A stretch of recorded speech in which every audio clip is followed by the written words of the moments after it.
Hello everyone. We have started our chapter 3. Let's start the today's part. So हमने कर लिया था यहाँ तक टू द वर्ल्ड तक कर चुके थे. चैप्टर नंबर है आपका 3rd. The name is journey to the end of the earth. So इस चैप्टर में क्या बताया गया है? The chapter is about the Antarctica continent. ठीक है. आगे देखिए अब क्या कहते हैं कि जो राइटर जो है वो अंटार्कटिका कॉन्टिनेंट पर जाता है.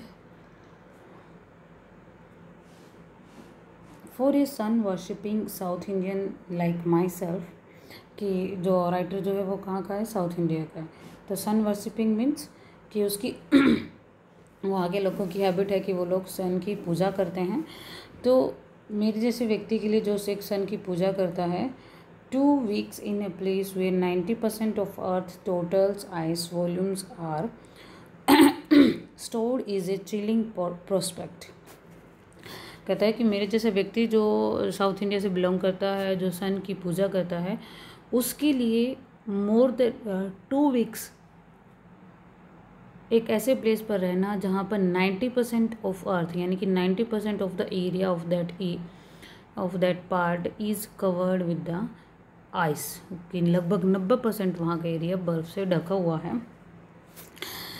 Are stored in a chilling prospect not just for the circulatory and metabolic functions. Circulatory means biological and metabolic means कि फिजिकली.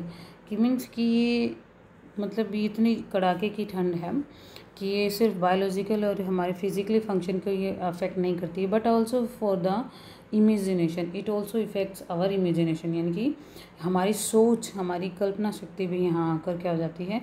हिल जाती है, एक तरीके से जम जाती है. It's like walking into a joint ping pong ball. यहाँ पर आकर कैसा लगता है? जैसे आप किसी जॉइंट मीन्स किसी राक्षस की पिंग पॉल मॉल के अंदर devoid of any human markers. यानी कि किसी राक्षस के किसी जाल में आप फंस कर रह गए हो जहाँ पर किसी दूसरे ह्यूमन बींग्स का कोई भी मार्क आपको निशान दिखाई नहीं देता. No trees billboards and buildings. ना कोई ट्री, ना कोई बोर्ड्स यानी कि होर्डिंग्स वगैरह, और ना ही कोई बिल्डिंग्स यहाँ पर आपको दिखाई देती हैं. चारों तरफ क्या है? ओनली आइसी आइस है. You loss all earthly sense of perspective and time here. यहाँ पर जो भी आपकी अर्थली सेंसेस होते हैं, पर्सपेक्टिव होते हैं या टाइम होता है, यहाँ पर आपका सब कुछ ख़त्म हो जाता है. The visual scale ranges from the microscopic to the mighty misses and mites to blue whales and icebergs as big as countries. The largest recorded was the size of the Belgium.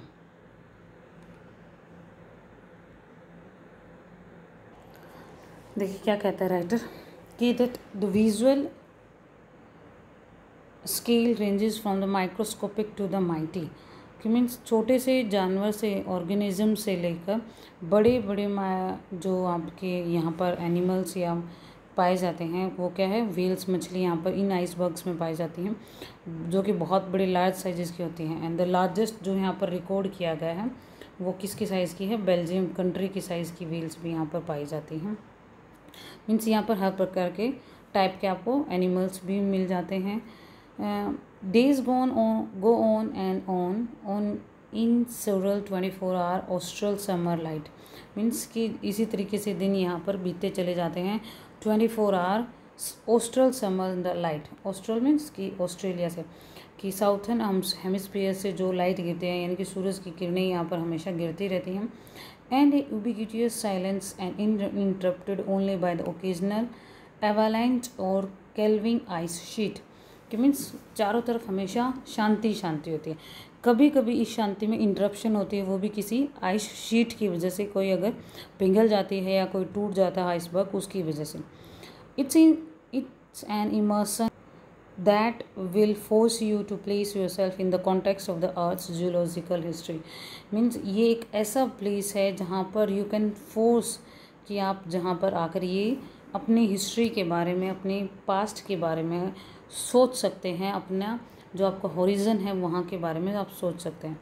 And for humans the prognosis is not good. Prognosis means होता है forecasting the future, कि यहाँ पर आप future के बारे में भी अंदाज़ा लगा सकते हैं, but that future does not seems good. वो फ्यूचर कुछ ज़्यादा अच्छा दिखाई नहीं देता है, क्योंकि यहाँ पर जो फ्यूचर है वो इन अंटार्कटिका कॉन्टिनेंट में इज़ वेरी डिफ़िकल्ट है।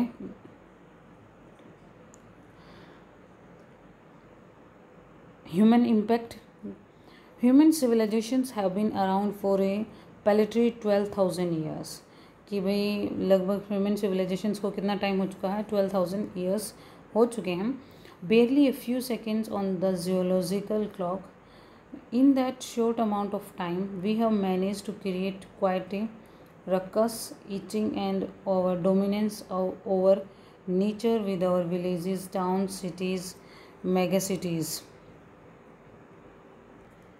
देखिए क्या कहता है इन लाइन्स में कि that in that short of time, इतने से कम समय में ही हम ह्यूमन बींग्स ने क्या किया है। रक्स मीन्स होता है row, etching, and in etching means होता है इनग्रेव्ड, एंड डोमिनेंस मीन्स होता है कि किसी को दबाना, यानी कि इतने कम टाइम में ही humans beings have so much searched on this earth. इस अर्थ के ऊपर उन्होंने बहुत सारा खोज की है ह्यूमन बींग्स ने, मीन्स कि उसने नेचर के ऊपर अपना डोमिनेंट कर लिया, नेचर को डोमिनेंट कर लिया है विद विलेजेस, टाउन्स, और मीन्स कि उसने अपनी सुविधा के अकॉर्डिंग्स इस अर्थ में विलेज, टाउन, सिटीज़ और बड़े बड़े शहर बना लिए हैं।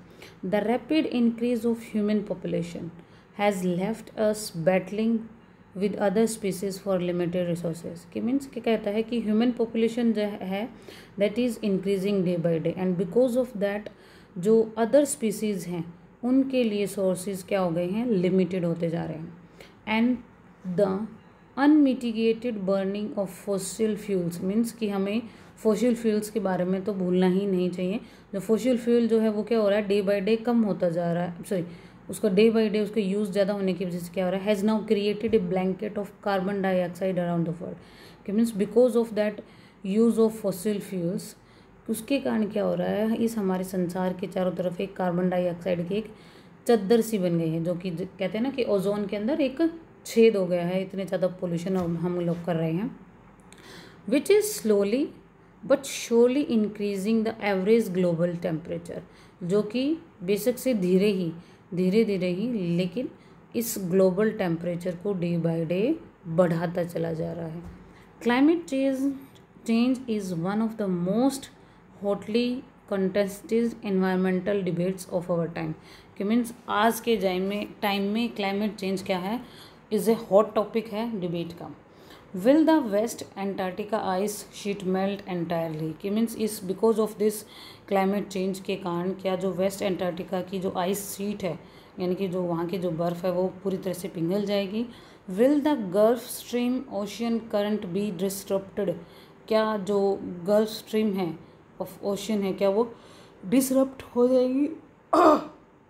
Will it be the end of the world as we know it, और क्या इसके साथ ही हमारे संसार का अंत हो जाएगा। मे बी नॉट, कि मीन्स कि हो भी सकता है और नहीं भी। either way Antarctica is the crucial element in this debate, not just because it's the only place in the world। क्या कहता है कि इस डिबेट में अंटार्कटिका एक क्रूशियल एलिमेंट है, एक बहुत इम्पोर्टेंट एलिमेंट है, वो इसलिए नहीं क्योंकि it's A only place in the world which has never sustained a human population and therefore remains relatively pristine in this respect। Means इसलिए नहीं है कि ये हॉट टॉपिक यहाँ का, कि यहाँ पर कभी भी ह्यूमन बींग्स नहीं रहे हैं, एंड बिकॉज क्या कहते हैं कि देखिए प्रिस्टाइन, एक ये वर्ड आ गया था आपका प्रिस्टाइन मीन्स क्या होता है कि नॉट स्पॉइल्ड, कि भाई जो ये अंटार्कटिका इसलिए हॉट टॉपिक नहीं है कि यहाँ पर कभी भी ह्यूमन बींग्स नहीं रहे हैं, कोई पॉपुलेशन यहाँ पर नहीं रही है, कि यहाँ पर ये अनएक्सप्लॉयटेड है, बल्कि but more importantly because it holds it's ice course 500,000 years old carbon records trapped in its layers of ice, कि मीन्स कि इसकी लेयर्स ऑफ आइस के अंदर क्या है, कार्बन के रिकॉर्ड यहाँ पर ट्रैप्ड मीन्स पाए गए हैं। If we want to study and examine the earth's past, present and future, Antarctica is the place to go. फिर से राइटर उसी चीज़ के ऊपर प्रेशर डाल रहा है कि अगर हमें अर्थ का पास्ट जानना हो, प्रेजेंट और फ्यूचर जानना हो, तो सिर्फ कौन सा प्लेस बेस्ट है? Antarctica is the best place.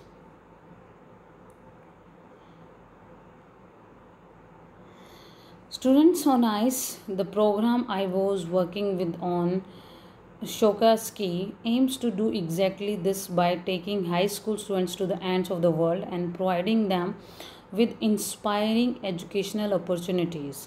कि मीन्स कि ये जो स्टूडेंट्स ऑन आइस, ये जो प्रोग्राम वो शोका स्काई के साथ कर रहे थे, उसका मेन एम क्या था कि वो हाई स्कूल के बच्चों को वहाँ पर लेकर जाएं, ठीक है, एंड उनको प्रोवाइड करें एक इंस्पायरिंग एजुकेशनल अपॉर्चुनिटी उन्हें मिलेगी। वो लोग इस चीज़ से इंस्पायर होंगे कि वो which help them foster a new understanding and respect for our planet. और इसके द्वारा जब वो लोग वहाँ पर खुद जाकर एजुकेशन लेंगे, उन चीज़ों को समझेंगे, तो उनके अंदर हमारे इस प्लेनेट के लिए और ज़्यादा अंडरस्टैंडिंग एंड रिस्पेक्ट होगी।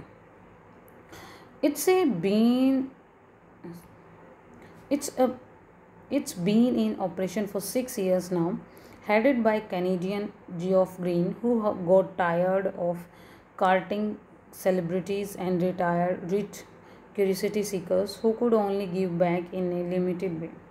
With students on ICE, he offers the future generation of policymakers a life-changing experience at an age when they are ready to absorb, learn, and most importantly, act.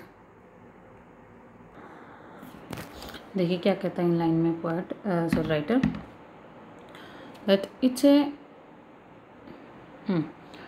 A been in operation for 6 years now, कि means लगभग 6 years हो चुके हैं उनके इस operation को, इस mission को, and that is headed by the main head is the Canadian Geoff Green है, who is tired of his regular job, कि वो अपनी जो उसकी रेगुलर जॉब थी उससे वो टायर्ड हो चुका था, फेडअप हो चुका था, एंड रिटायर्ड। और वो क्या चाहता था कि then when he will be retire, तो एंड जब वो रिच हो जाएगा, रिटायर होकर रिच हो जाएगा, तो वो किस में, वो इस चीज़ में, इस मिशन में लोगों का साथ देगा, किस में, विद स्टूडेंट्स ऑन आइस के अंदर, जो उनका मिशन जो वो चला रहे थे, जिसमें वो एजुकेशनल अपॉर्चुनिटीज़ देना चाहते थे हाई स्कूल के बच्चों को। ये उनके लिए he offers the future generation of policy makers a life changing experience, means एक ऐसी पॉलिसी थी that will be A life changing experience होगा उनके लिए, और वो भी एक एट एन एज, मीन्स एक ऐसी एक स्मॉल एज पर, in which they are ready to observe, learn and most importantly act, means एक छोटी सी एज जिसमें बच्चों के अंदर बहुत ज़्यादा किसी भी चीज़ को लेकर क्यूरियोसिटी होती है, वो कुछ लर्न करना चाहते हैं, और वो कुछ, सबसे मेन बात, वो एक्ट करना चाहते हैं, मीन्स कि they want to do that things, they want to do things by doing, उनको करके वो चीज़ों को सीखना चाहते हैं, ठीक है। तो वो उस एज में इन बच्चों को ये एक्सपीरियंस, ये नॉलेज वो देना चाहते थे।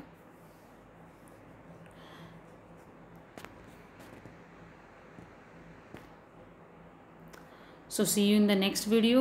Till then, stay home, stay safe, and stay learning.